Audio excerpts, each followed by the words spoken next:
ஸ்ரீ திரிசூலி நம. அரச மரமும் ஆலமரமும். சிவன் பார்வதியைப் போல அழகாக காட்சியளிக்கும் அரசு வேம்புவை நிறுவியவர் விஷ்ணு பகவான். பல யுகங்கள் தபகோலம் பூண்டு ஜடாமுடி தரித்த சிவனை போல் இருக்கும் ஆலமரத்தை நிறுவியவர் பிரம்மா. ஏனென்று உங்களுக்கு தெரியுமா? பிரம்மாவுக்கும் விஷ்ணுவுக்கும் தங்கள் 2 பேரில் யார் சிறந்தவர் என்று போட்டி வருகின்றது. 2 பேரும் சிவனிடம் வந்து நியாயம் கேட்டபோது சிவபெருமான் தனது அடியையும் முடியையும் யார் தொடுகிறாரோ அவர்தான் சிறந்தவர் என்று சொல்ல, விஷ்ணு பகவானோ சிவனின் அடியை தொட வராக அவதாரம் எடுத்து பூமியை குடைந்து செல்கிறார். பிரம்மாவோ அன்னப்பச்சி அவதாரம் எடுத்து ஆகாயத்துக்கு மேல் பறந்து செல்கிறார். விஷ்ணுவோ சிவனின் அடியை காண முடியாமல் தன் தோல்வியை ஒப்புக்கொள்கிறார்.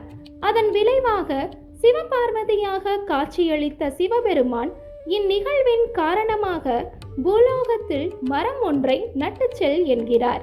விஷ்ணு பகவான் தன் கண்ட காட்சியையும் நிகழ்வையும் ஒன்றிணைத்து அரச மரம் ஒன்றையும் வேப்ப மரம் ஒன்றையும் நடுகிறார்.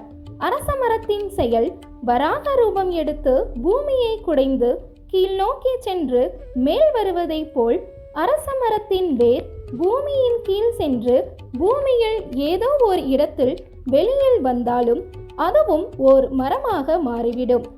அதுபோக விஷ்ணுவின் கோவில்களைப் போலவே அரச மரத்தையும் பல இடங்களில் காணலாம். பிரம்மாவோ தாளம்பூவின் உதவியுடன் பொய் சொல்லி தன்னை காண வருகிறார் என்பதை அறிந்த சிவன் மறைந்து விடுகிறார். சிவனை காண வேண்டி பல யுகங்கள் தவம் புரிகிறார் பிரம்மா. தவத்தை மெச்சிய சிவன் தவக்கோலத்தில் காட்சியளிக்கிறார். காட்சியளித்த சிவன் இதன் நிகழ்வை உணர்த்தும் விதமாக பிரம்மாவிடம் மரம் ஒன்றை நட சொல்கிறார். பிரம்மா சிவனை தரிசித்த ஜடாமுடி அணிந்த தவக்கோலத்தை போல ஆலமரம் ஒன்றை நிறுவுகிறார்.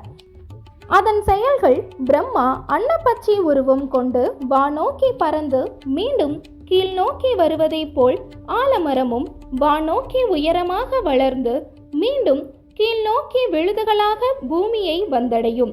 மேலும் பிரம்மாவின் கோவிலைப் போல் எங்கோ ஓர் மரத்தை தான் காண முடியும். மும்மூர்த்திகளின் அருள் பரிபூரணமாக கிடைப்பதற்கு அரச வேம்பு மற்றும் ஆலமரத்தை வணங்கி வளர வாழ்த்துகிறோம்.